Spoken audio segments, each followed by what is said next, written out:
Dieu garde le Congo. Chaque fois que je fais mes émissions, je commencerai par là, messieurs et dames, vous dire merci pour la nyonso bozosala pour na biso bozali ebele partout à travers le monde et je ne sais pas vous remercier na oyo nyonso bozosala pour na biso. Grâce à vous tozali kokende mikolo nyonso. Grâce à vous, vous allez kozala informer sans déformer.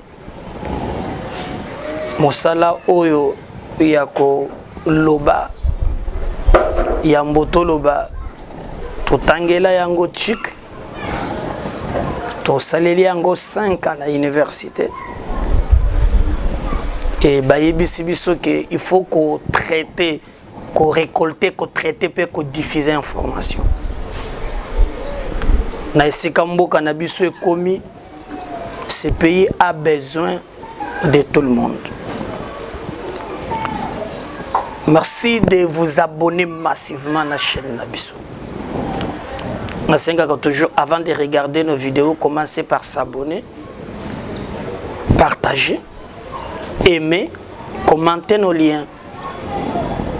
Le reste, nous serons ensemble. Nakosolo nabino na likambo oyo ya Congolité oyo komi ko pesa kanda komi ko pesa kanda parce que makambo sona komi ko énerver conscience. Je vais rappeler na batu ke tozali ba Congolais po tolingi kozala ba Congolais te. Toza ba Congolais parce que Dieu l'a voulu ainsi. Dans son amour, et c'est pelé sinzambenga na yo tozala ba yimboka. Bamboka mosusu ezali Botswana, ba Namibie, ba tunyoso bazana bamboka. Mais nous, Dieu nous a donné ce pays, le Congo, comme débat et comme des pères et des mères. Na ngai naza des pères et des mères. Donc, mon père Azali Mukwansumpi, des tribus, nous sommes Bena du Toutou. Ma mère Mukwanga Wandeka. Dondi, il est des pères pour mon air Mokobonetaza. Côté 50 Congolais, 50 Angolais na évité. Débat et la mouki. Nalandi bato ba lobby. Nalandi conseiller Mokoya Moïse. Nalandi Olive Lembe Kabila. Nazoya na yo. Nayo ki bato ebele. Ba lebele li Cambouane. Moi, dès le début, il y a débat, j'avais beaucoup de réserves.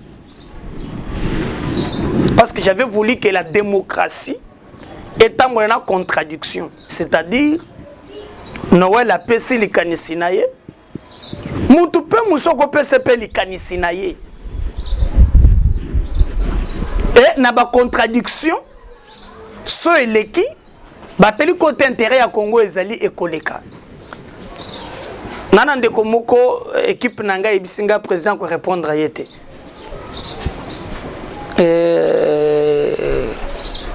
Atalisi oyo ya zubanda bumwana. Parce que de prendre la parole en public, il y a de bonnes manières. Mon équipe, j'avais même des audios que j'avais voulu. Nathalie, c'est mon équipe m'ont dit, président, laisse ne pas le suivre, concentre-toi à l'essentiel. C'est quelqu'un qui vient pour te distraire. Et je profite de l'opportunité pour nous dire que nous ne sommes pas influençables. Nous acceptons que sont des cloches contraires. C'est comme ce jour-là, quelqu'un appelle, je vais en Angola. Lui appelle pour commencer à insulter. Donc, son point de vue est la parole de l'évangile. Lui, c'est qui lui réfléchisse. Lui est congolais de plus que les autres. Mon équipe m'a dit qu'il faut laisser tomber ça. Concentrons-nous. Pour le Congo, ils ont pas tomber dans les futilités. Avançons. Awana Mutozo peut sa point de vue pour ou contre tout le monde a le bienvenu. D'ailleurs, nakosenga bomoni numéro eza wana eza numéro ya WhatsApp. Écrivez-moi, laissez-moi des voices que nakolakisa une émission zo ya lobby. Pour ou contre. Au PS pour Ponanine, contre au PS Ponanine. Mais dans tout ce qu'on fait, c'est le Congo qui doit gagner. Le débat, tant que nous avons c'est un citoyen congolais, il est américain consort, mais il est de père et de mère. Amemi débat. Moutoye pe na contre. Elongo ya makanise koti na bandak. Et comme il y a ba mutu, lokola boy, eza boy, tout ça. Donc nous écartons peut-être na logique. Il y a contexte wana. Tout comme et koki ko la malamu pour nous protéger mboka na biso. Tout comme peut nous soko contredire yé. Mais restons na ba fait.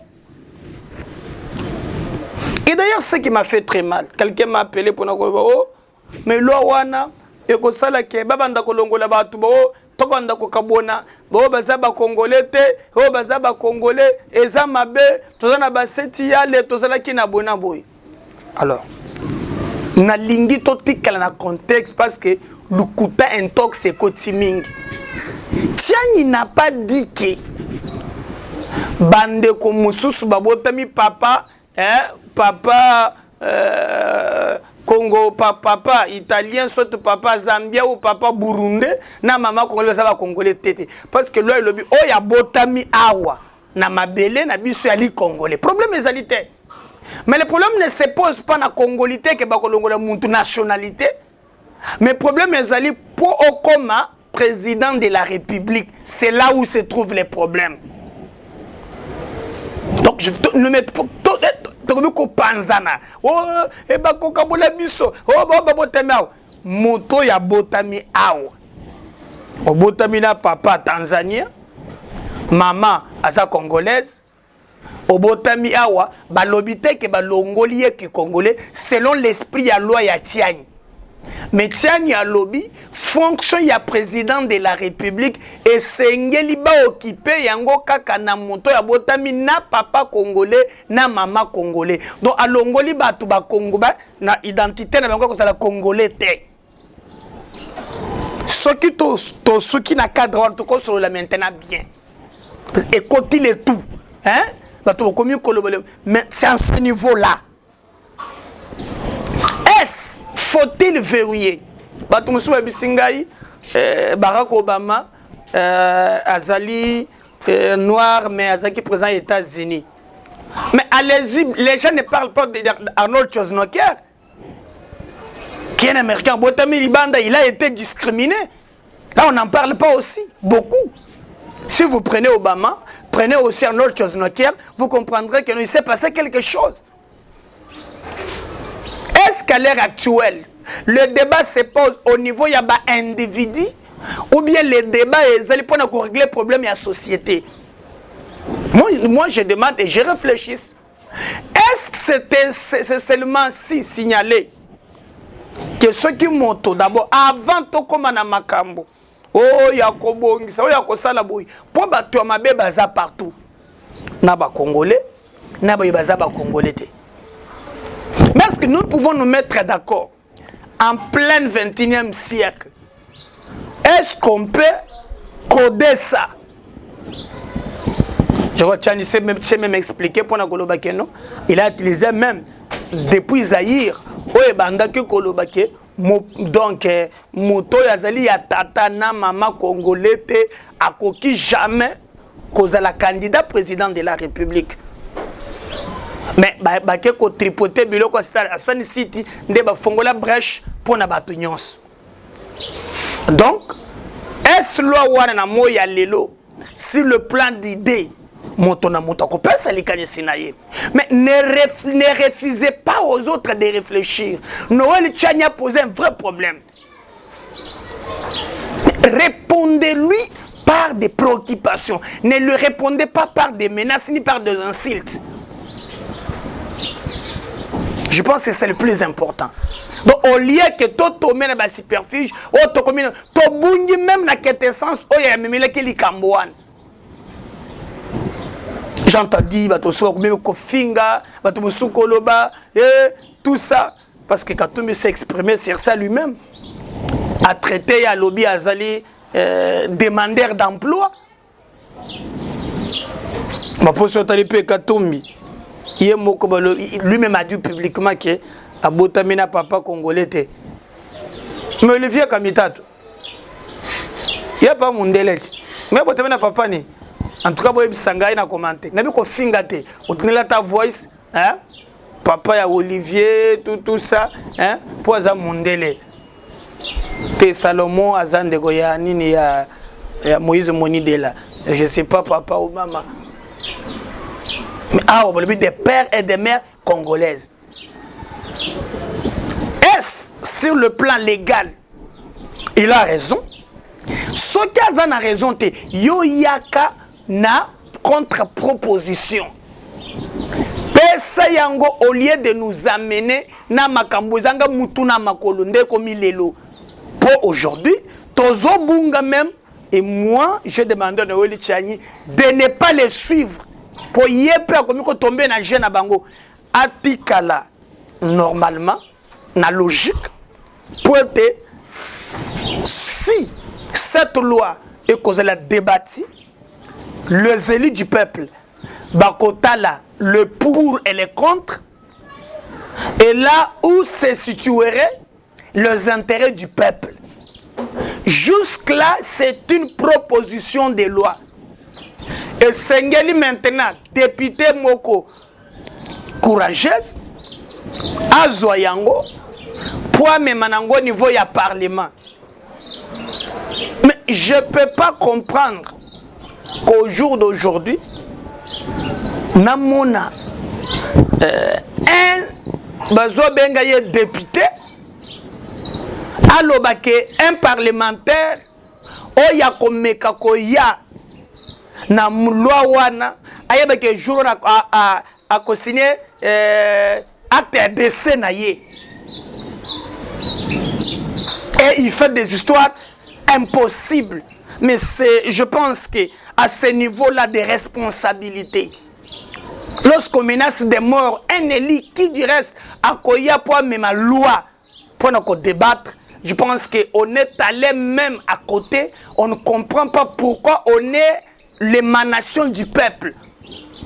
Un député pour objectif de voter les lois, de contrôler. Donc quelqu'un pense, s'il pense que proposition Wanéali Malam, vous ne pouvez pas lui empêcher à même Yango, tel niveau du Parlement. C'est lors des débats que nous avons dit non, Eza Mabena Likambo, tel. Je te dis que danger, ça, awa. Mais commencer à menacer les gens.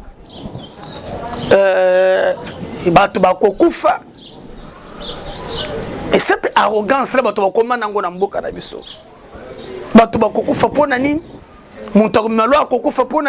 et j'aurais même appris, parce que je n'ai pas tous les éléments, mais j'aurais appris que Noël Tchani lui-même, il est en danger, qu'à tout moment, il y a eu des réunions à gauche. Est-ce qu'il faut confirmer? Je ne peux pas affirmer, mais j'aurais appris. On alerte toujours, parce qu'en matière de sécurité, alerte est toujours très important. Si seulement c'est vrai, et que l'État a mis un moyen de précaution, il y a, parce que c'est devenu l'Ikambo Moko, Tolé Matimakasi. Tout le monde en parle. Est-ce que lui-même, Tchani, s'attendait que l'Ouawana, équatendre proportion, réaction, je ne sais pas. Et Batouba, comme ici, débat comme Makas, Boye Makas, ce sont nos amis, il y a des comme Moïse Katumbi. En voulant montrer que non, loi est dirigée Katumbi. Et tout le monde en parle. Non, Ezali Malamouté. Eza Mabé Makasi. On ne peut pas continuer comme ça. Biso to lobby to mona solo na likambo wana. Député nyonso kobota courage ya komema loi wana muto koki kobangisa ye alite.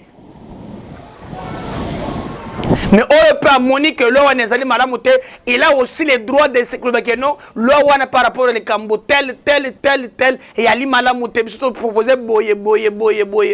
Et yon le montrons sur place point deviner si c'est point. Moi, je ne vais pas tomber dans le sensationnel, non. C'est le banga le baki, le renouer le baki, loi eza qu'on visait mon tout. Parce que ce que moi je refuse, c'est de tailler une loi sur mesure. Parce que l'injustice engendrera toujours injustice. Mais si cette loi est coquille comme ça, que mbo cannabis, elle se la protège, moi je ne vois pas pourquoi on va s'attaquer nango.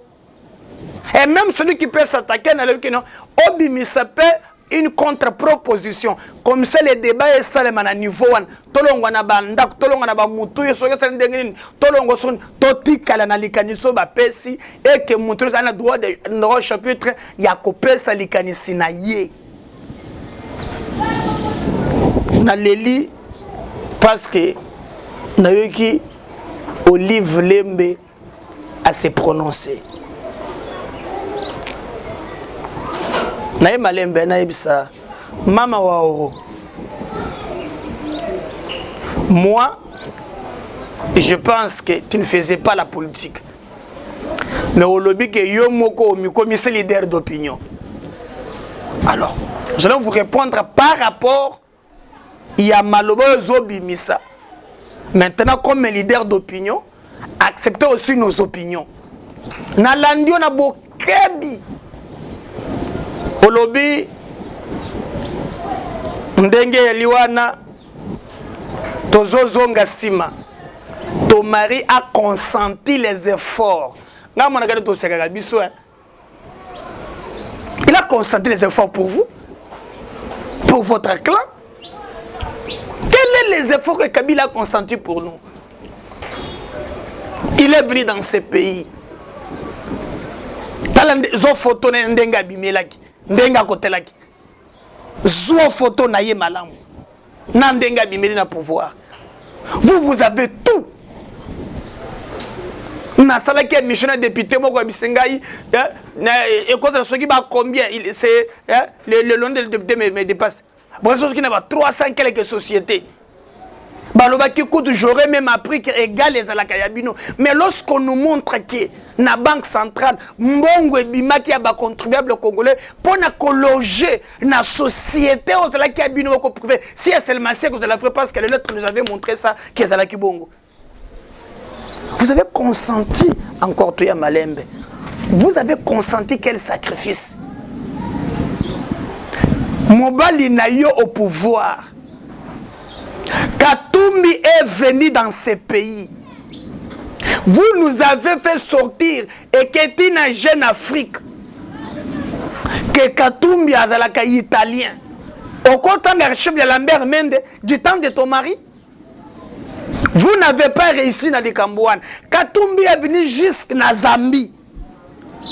Na frontière pour Kota Aou. Ton mari a s'auto-organisé pour Katumbi à Kota Aou. Les élections et Salami, Katumbi a la candidat. Il n'est pas candidat parce qu'il a la mais parce que ton mari et votre régime l'avait empêché. Vous voulez nous donner des leçons. Vous avez consenti. Vous avez consenti les sacrifices pour vous. Botonga Kengakati. Bozana Ngando, Bozana Talandeyo, Okomiko Ozo Melissa, Nabalio Miliki. Alors que Bana Yaba Congolais, Nazana Kimbanse, que Bazata, na moi, Miliki a Sacha comme la tête. Yo Komiti na Banyoka. Mais nous avons quoi? Quel Quel est le sacrifice que vous avez consenti? Lorsque vous avez fait 19 ans au pouvoir, Boye Bobimi, Botiki, population congolaise, où vous allez estimer 75% jeunes, 90% au chômage. Kotumbo la bisote. Kotumbo la bisote. Ngai na lobiteke. Ba exclure mon toté. Mais je ne veux pas que vous nous donnez des leçons. Parce que vous avez un modèle quand même. Vous avez un modèle quand même.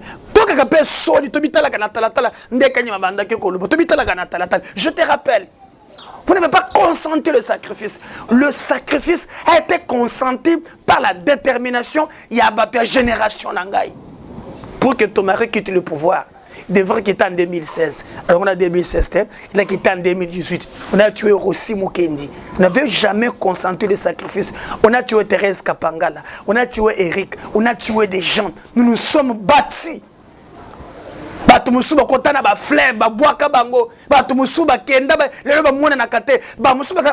brûlé les gens dans la permanence.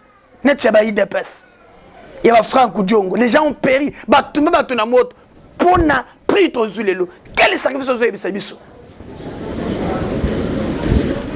Kotombo Langate.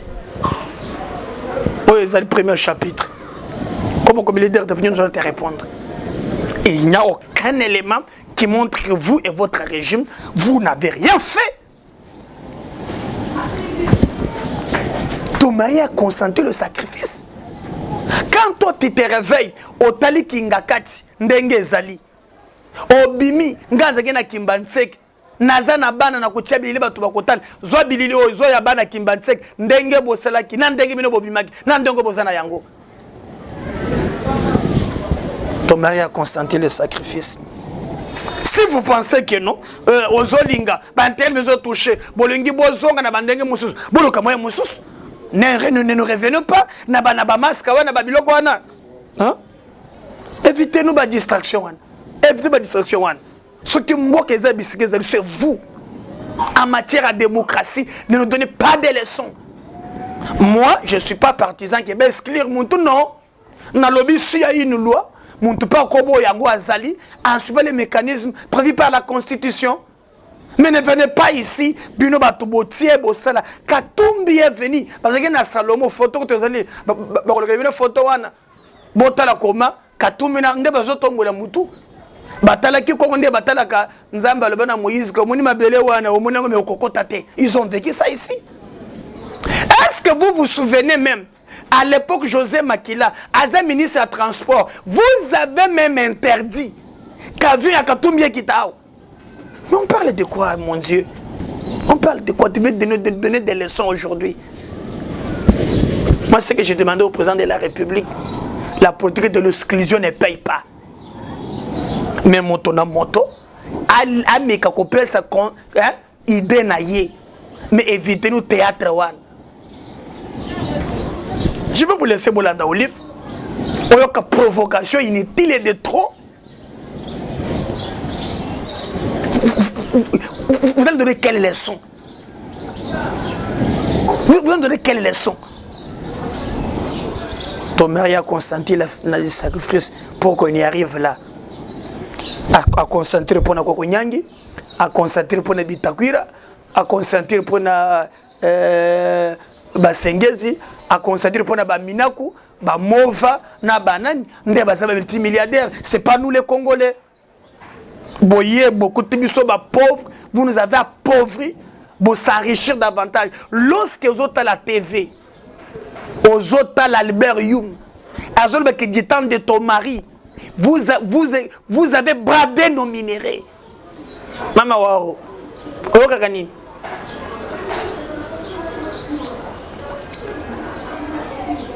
Il n'y a pas ça de père et de mère.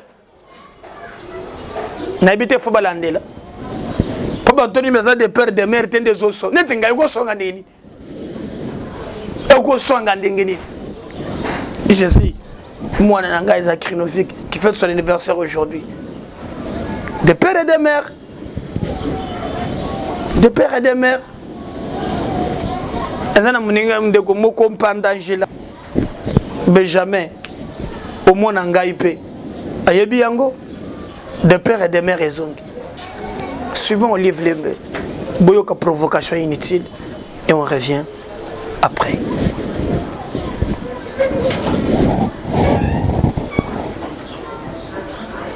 Voilà, je crois que vous l'avez suivi. Leader d'opinion, Amiko Musa, leader d'opinion. A au Fongoli Bota Pando, Zala Makasi. Na bandeli lisusu. Pour nous, ce qui nous intéresse, ils abalongo la mututel, to mututel te, mais bâti à loi pour protéger Congo. Loi ils ont visé mutu. Pour na yo qui peut même les conseillers, il y a, c'est les conseillers, il y a jeunesse, il y a Moïse Katumbi. Il a brandi menace pour na koloba que non, si seulement sur le waneye, bakokabola katanga. Ngana sina ibisibino. Moi, j'aime pas la politique. Il faut suivre les individus. J'aime pas cette politique-là. Moi, j'aime la politique autour des idées. Les idées pour Takango Nabat. Mais nous montrer qu'il y a des hommes providentiels. Qui sait comme en 2023? La vie appartient à Dieu. Mais lorsque vous commis cause espoir, vous commis retirer la moto. Menacé que Toko Kabwana. Parce que il paraît, lui pense que c'est pour Katumbi, Katange Kokabouane. Attention à ma proposition. Attention, attention, attention. À notre niveau, nous pensons que Congo est les Kinyons. Intérêt à Congo et les intérêt à battre. Nous devons être ensemble, militer pour notre pays. Nous avons que ces pays que Dieu nous a donnés, à part Mboka Oyo, Mboka Mususu. Égalité. Retenez aussi que Kamere procès n'a banda que depuis lobby. Procès au début que na premier degré ba condamné qui na 20 ans na les Camboyo et banda qui opposé na Sami Jamal. Donc pour retenir que procès banda qui entre autres il y a un avocat qui a rejoindre paix na ninaye Théodore Ngoy. Vous avez dit Martin Fayulu pour na makambo ya violation contre les lois qui m'a limoué Théodore Ngoy. Yewana a rejoindre paix clique à avocat premier jour ba samba qui mais il faut retenir que caméra s'est déplacée ba lobby pour na état de santé naye ezakaka makas meilleur mogobo yoko kuna azo senga dialogue pona ko ya procès azobel mais pona ko senga dialogue alinga sala dialogue na hôpital to ndengeni on n'a pas compris un peu le phénomène wana mais aye na procès te bavoka na ye bazalaki pour état de santé na ye balobi ezali malamote il s'est présenté à la barre ba sambi. Et deuxième jour, ils ont l'élo. Nini Eleki. Alors, cette émission, na deuxième jour, l'avocat à caméra et le lobby, le juge, il faut respecter procédure. Pour na bango, l'élément besoin soulever, le juge besoin qui paye en côté. Et selon ces avocats, ba juge bazana makambo na bango moko bazoluka et pona yango ba avocat ya kamere ba uti kolongwa batiki batiki audience po bazosa misaka kamere ye moko te basambisaka pe na Sami Jamal o kamera lobika monaka yete kangu ya ko trahir ye.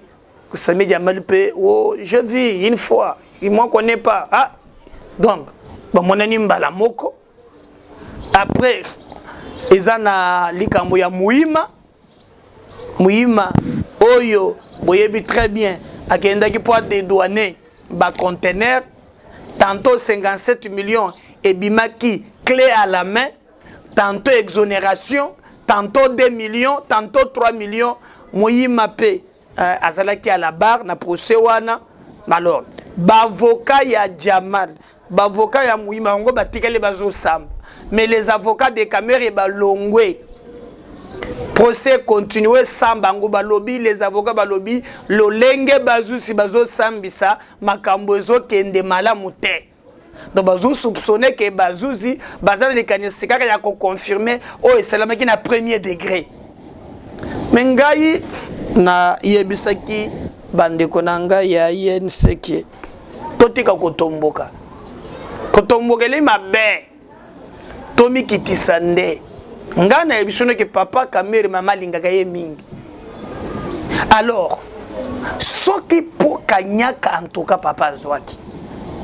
Ngana yebisaki bino na zobo minute na za acharnement te. Papa zwaki kanyaka. Na ndenga mabete. Azwaki. Papa azwaki. Na gombe masaro. Bavoka na epe balongwaki. Donc bavoka ya kamere ya gombe na balongwaki na procès itera bavoka ya Muhima na Sami Jamal. Contrairement à Lukota zao Jamal aza soki boye non ils makambo Lukota. Pesengela kende basamba. Mengana kosenga baza un esprit ya humilité. Peut-être 20 ans hein le na bakange cause la yebeli basenga tabakitisa na komikitisa bacha ata 10 bacha bi ata 8 ozomon ke ko na arrogance na lendo po boko ti arrogance liboso muyibi moya lite bomikitisa nde papa kamere osengi no ngai mbeba na sina zwaki mbo na upe na zwaki anga moko te bato musupe bazwaki moi ndambu yango yo mapangu poza nango ebele ozomona bazwa ta ba mapangu bakozwa ta espace ngindo bazusoki musoso keza tout ça basangisi ozongisi mais bakitisi mbula quand les gens continuent ya kosala marche koloba ke oza monsieur innocent ezali neto koseka ba congolais ba yimbongo wana pombongo wana na yebisaka bino eza mbongo ya Tshisekedi te eza mbongo ya Kamere te eza mbongo ya Jamal te. Cet argent babengi yango l'argent des contribuables congolais eza mbongo ya mutu moko te, c'est notre argent. Alors quand un groupe d'individus bandeko s'accaparer na mbongo wana ekomi passe. Et nous pensons à notre niveau qu'il est au grand temps que tout le monde a makambu échangé et que les responsables ya makambu wana bayeba na ko subir rigueur de la loi. Mais en toute humilité, botika biloko yao monsieur innocent o boyena boyete ngana zolinga ke kosunga papa kamere eza ko yebisa papa moni tozwaki belé ngana lingi totika parce que tango bozolongwa na audience c'est comme ça que na premier tango bazo sambisa na premier degré ayaki na arrogance wana polo pembe chapelet comme s'il s'adressait au public. On s'adresse aux juges pour les convaincre. Tant que vous avez dialogue, les avocats, préparez-vous. Surtout Théodore Ngoyaye. Bolande madame. Théodore Yawan. Amema kabotu na mbulu alengeme msa failu ngambwa. Yawana kweli suskona. Donc nous devons travailler d'un commun accord pour que le Congo gagne et non pas que les individus gagnent. Mutu mokote yali mokolo Congo, mutu mokote alingi Congo koleka basus. En ce moment-là, nous allons gagner. Donc retenez en bref qui procède et banda qui premier jour pour report.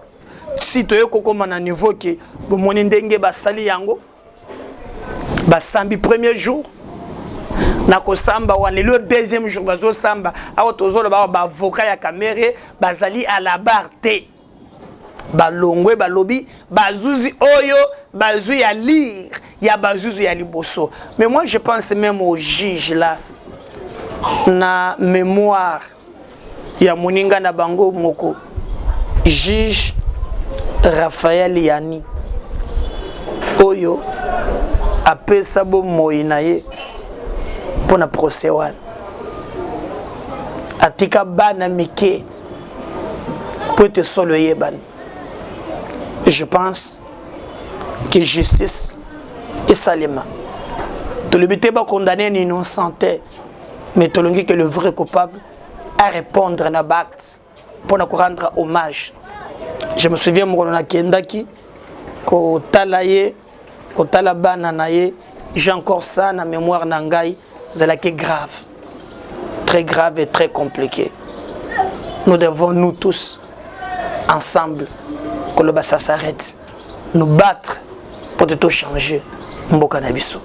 Pendant qu'on a beau retenir na nyonso tozo sala nzamba kotona kabiso.